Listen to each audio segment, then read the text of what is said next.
కాళేశ్వరం అవినీతి కేసీఆర్కు సంబంధం లేదు. ఉమ్, ఆ అవినీతి అల్లా హరీష్ రావు, సంతోష్ రావు వాళ్ళు కేసీఆర్కు మరకలు అంటించారు. ఇప్పుడు ఇట్లా ఇది ఇప్పుడే తెలిసిందా?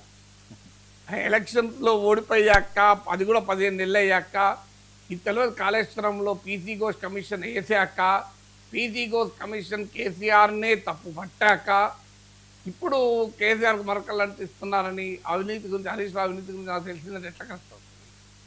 అంటే నీకు ఒకవేళ అది ఆ ఆర్గ్యుమెంట్ నిజమైతే కేసీఆర్కు సంబంధం లేకుండా హరీష్ రావు ఒక్కడే అవినీతికి పాల్పడి, కేసీఆర్కు అవినీతికి హరీష్ రావు, సంతోష్ రావులే పాల్పడి అది కేసీఆర్కు చెడ్డపేరు తెస్తున్నాను కదా కవిత ఆర్గ్యుమెంట్.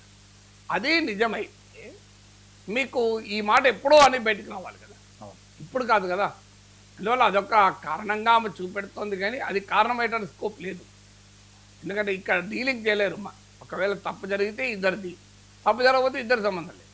అందులో హరీష్ రావు తప్పు, కేసీఆర్ తప్పు లేదని అంటే ఈ తప్పు నీకు తెలియకుండా జరగలేదు కదా దీంట్లో అనేది. బయట ఇంత చర్చ జరుగుతున్న కాళేశ్వరం మొదలు